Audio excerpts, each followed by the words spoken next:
వినిపించే కథలు వెంపటి కామేశ్వరరావు వినిపించే కథలు వినిపించే కథలు ఇవి వినిపించే కథలు.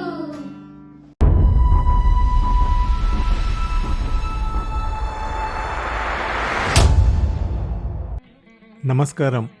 వినిపించే కథల ఆత్మీయ శ్రోతలకు వెంపటి కామేశ్వరరావు సాదర స్వాగతం.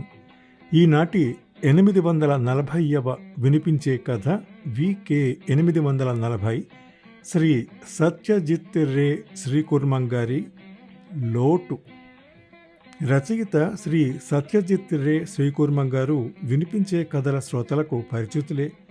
గతంలో వారి కథలు కొన్ని వినిపించే కథలుగా రూపొందించాను కదా. ప్రస్తుతం వారి నవల అందమైన అల టోరీ రేడియోలో నా గళంలో ప్రతి బుధ శనివారాలు శ్రవ్య ధారావాహికగా ప్రసారమవుతున్న విషయం మీకు తెలిసిందే. వారి కథ లోటు ఇప్పుడు విందాం. ఆలయాన వెలసిన ఆ దేవుని రీతి ఇల్లాలే ఈ జగతికి జీవన జ్యోతి. ఆలయాన వెలసిన ఆ దేవుని రీతి ఇల్లాలే ఈ జగతికి జీవన జ్యోతి. ఇల్లాలే ఈ జగతికి జీవన జ్యోతి.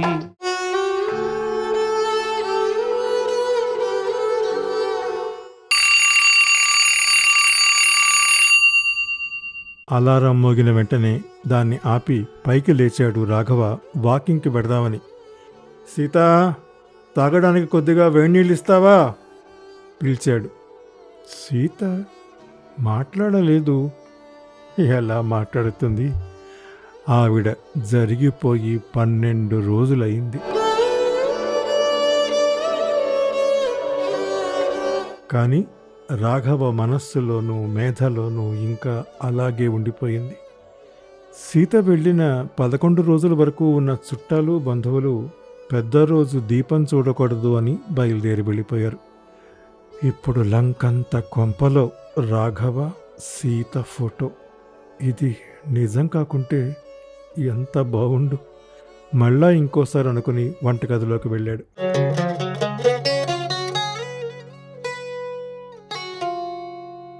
పెళ్ళయ్యాక చాలా కాలం పిల్లల కోసం ప్రయత్నం చేసి, ఇక కష్టం అనుకున్నాక ఎవరినైనా పెంచుకుందామని ప్రయత్నం చేసి అది కుదరక ఇద్దరు జీవిత నౌకలో జంటగా ప్రయాణం సాగించారు. కానీ అప్పుడప్పుడు సీత పెళ్ళికి వెళ్ళినా, ఆఫీస్ ఫంక్షన్కి వెళ్ళినా ఎవరు ఎంత సంపాదించావని అడగరు. పిల్లలు ఎంతమందిని అడుగుతారు. వాళ్ళకేం తెలుసు ఆ మాట ఎంత చిబుక్కుమనిపిస్తుందో.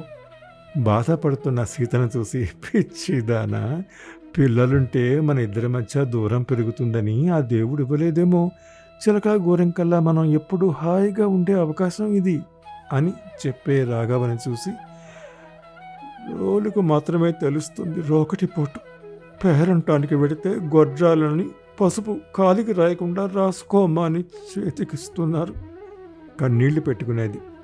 కొన్ని ప్రశ్నలకు మౌనమే సమాధానం. రాఘవకి ఆ మౌనంలో డిస్టింక్షన్. ఏ మాటకు ఆ మాట. మీ ఇంట్లోంచి వచ్చిన భోజనం నలభీమ పాకం అని ఆఫీసులో సహోద్యోగులంటూ ఉంటే రాఘవ ఛాతి పూరి పొంగినట్టు పొంగేది. ఎంతైనా సీత చేతి వంట అటువంటిది. అందుకే సినిమాకి వెళ్ళినా, షికారుకి వెళ్ళినా ఇంటికొచ్చి తినాలి తప్ప ఏనాడు బయట హోటల్లో తిన్న పాపాన పోలేదు రాఘవ.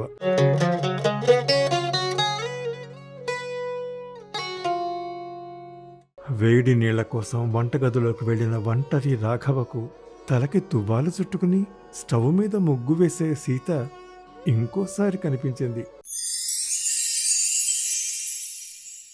ఏమాయ్, ముగ్గురు వేసే చేత్తో నాకో మగ్గు కాఫీ ఇవ్వు అనడం గుర్తుంది. ఇప్పుడు వేడి నీళ్లు పెట్టుకోవటం కోసం గిన్నె తీసి ట్యాప్లో నుంచి వాటర్ పట్టి స్టవ్ మీద పెట్టాడు. కానీ స్టవ్ వెలిగించే లైటర్ కనిపించడం లేదు. లైటర్ ఎక్కడ పెట్టిందో లేని సీతను తలుచుకుంటూ అనుకున్నాడు రాఘవ. పావుగంట వెతికిన తర్వాత దొరికింది. పూలమాల వెనక నుండి ఫోటో ఫ్రేమ్ లోపల నుండి నవ్వుతూ చూస్తున్న సీతను చూసి, నీ నీకు నవ్వులాటలా ఉంటుందిలే అనుకున్నాడు రాఘవ. సీత ఉండగా ఏనాడు వంటగదిలోకి వచ్చింది లేదు. కాఫీ కలుపుకుందామంటే ఎలా పెట్టుకోవాలో తెలియదు. కాఫీలో డికాషన్ తక్కువ, పాలు ఎక్కువ, పాలు ఫ్రీగా ఏమన్నా ఇస్తున్నారా? సీతని గెలికేయటం గుర్తుంది. మీకు ఏ లోటు లేకుండా చూస్తుంటే వెటకారంగా ఉంది అని సీత ఉడుక్కోవటం కళ్ళ ముందు కదులుతోంది. మొత్తానికి కాఫీ లాంటి ఒక పదార్థం చేసుకుని తాగాడు. టీవీ చూద్దామని ఆన్ చేసేలోపు కాలింగ్ బెల్ మోగింది. తలుపు తీస్తున్న రాఘవకి తన చిన్ననాటి స్నేహితుడు శివరావు కనిపించాడు. వాడు తనని పలకరించడానికి వచ్చాడని అర్థమైంది. రారా శివ, ఊరి నుండి ఇదేనా రావడం అడిగి లోపల సోఫాపై కూర్చున్నాడు. శివ వచ్చి ఎదురుగా కూర్చున్నాడు. పలకరింపోయాక, ఇక్కడ ఒక్కడవే ఏం చేస్తావు, నువ్వు కూడా ఊరొచ్చేరా, కాస్త మార్పు ఉంటుంది అన్నాడు శివ. వద్దురా, సీత తిరిగిన ఇల్లు, తన జ్ఞాపకాలన్నీ ఇక్కడ వదిలి నేను ఎక్కడికి రాలేను అన్నాడు రాఘవ. అది కాదు, ఒంటరిగా ఎలా ఉంటావు, పైబడుతున్న వయస్సులో తెలిసిన వాళ్ళు ఉన్న చోట ఉంటే బాగుంటుందని అన్నాడు శివ. పట్నాల్లో అపార్ట్మెంటు, పల్లెటూళ్ళలో పెంకుటిల్లు, ఎక్కడైనా ఒక చూరు కింద బతకాలిగా. అయినా నేను ఊరు వదిలి వచ్చి ఏళ్ళు కావస్తోంది, అక్కడికన్నా ఇక్కడే తెలిసిన వాళ్ళు ఎక్కువ ఉన్నారు అన్నాడు పెదవి విరుస్తూ రాఘవ. చెబితే వింటావా, నీ మంకుపట్టు నీదే అని బయలుదేరి వెళ్ళాడు శివరాజు. స్నానం చేద్దామని బాత్రూమ్కి వెళ్ళాడు. తీరా మొదలుపెట్టాక సోప్ అయిపోయింది. ఏమాయ్, సోప్ అయిపోయింది, పెట్టలేదు. జవాబు రాదని తెలిసినా వెర్రినోరు వాగుతోంది అనుకున్నాడు రాఘవ. మొత్తానికి పూజ ముగించి మొబైల్ యాప్లో ఇడ్లీ తెప్పించుకున్నాడు. హోటల్ వాడికి కారం ఫ్రీ అనుకుంటా గట్టిగా తగిలించాడు. అలవాటు లేని కారం గ్యాస్ ట్రబుల్ని మళ్ళీ బయటకు లాగింది. ఇంట్లో గ్యాస్ అయిపోతోంది, దానికి కూడా మీలాగే గ్యాస్ ట్రబుల్ ఉంటే బాగుండు, ఎప్పుడూ ఫుల్గా ఉండేది అని సీత వేసిన జోకు గుర్తుకొచ్చింది. పులు త్రేణుపులు వస్తున్న ఆ జ్ఞాపకం పెదాలపై నవ్వును మెరిపించింది. కొద్దిసేపు అలా సోఫాలో కొనుక్కు తీసి టీవీ పెట్టాడు. ప్రేమయాత్రలకు బృందావనము నందనవనము ఏలనో, కులుకులలకు చెలి చెల్తనుండగా వేరే స్వర్గము ఏలనో.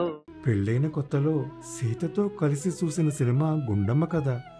సీత ఎప్పుడు బయటకు పెడదామని అడిగినా తాను అదే పాట పాడేవాడు. చాలండి సంబరం, మీరు అక్కినేని కాదు, మే జమున కాదు అని సీత సిగ్గుపడటం కళ్ళ ముందు కదులుతోంది. కాలం కుంటిదైపోయినట్టుంది, మెల్లగా కదులుతోంది. మధ్యాహ్నం 3 గంటలకు మళ్ళా ఎవరో తలుపు తట్టారు. చూస్తే పని మనిషి మంగమ్మ. రాఘవని చూడగానే బావురు మంది. రాఘవ తిరిగి ఓదార్చాల్సి వచ్చింది. అమ్మగారు, మీరంటే ఎంత ప్రాణం అయ్యగారు, అలాంటి తల్లి ఇంత తొందరగా వెళ్ళిపోయింది.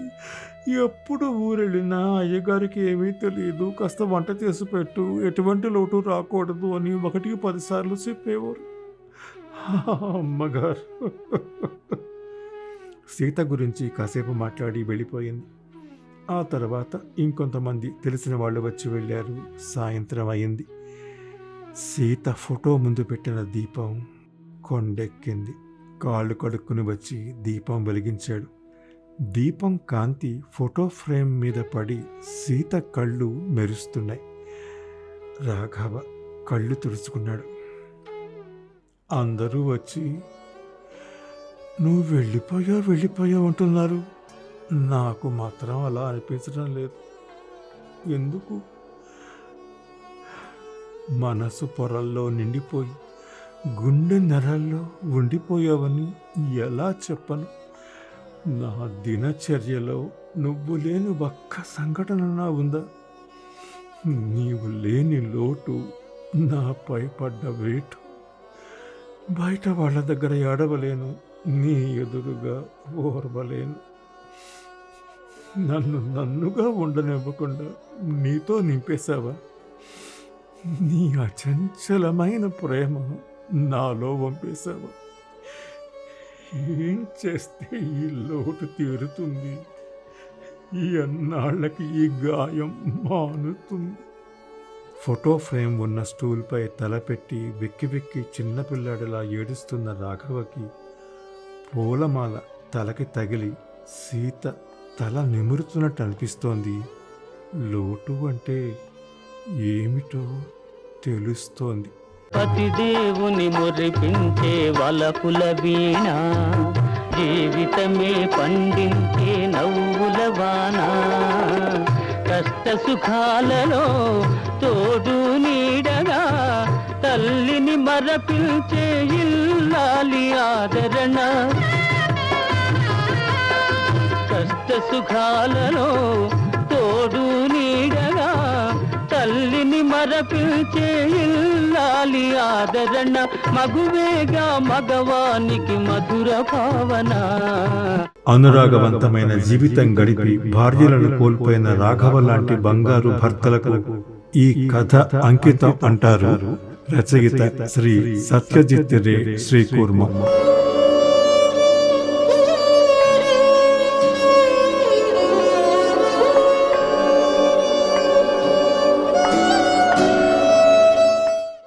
ఈ కథను నేను వినిపించే తీరు మీకు నచ్చితే లైక్ చేయండి. మీ అమూల్యమైన అభిప్రాయాన్ని కామెంట్ రూపంలో నాకు తెలియజేయండి. మీ కాంటాక్ట్స్కి షేర్ చేయండి. నా వినిపించే కథల ఛానల్కి సబ్స్క్రైబ్ చేసి మీ ఆదరణ, అభిమానం, ప్రోత్సాహం అందించండి. తప్పక అందిస్తారు కదా. నమస్తే.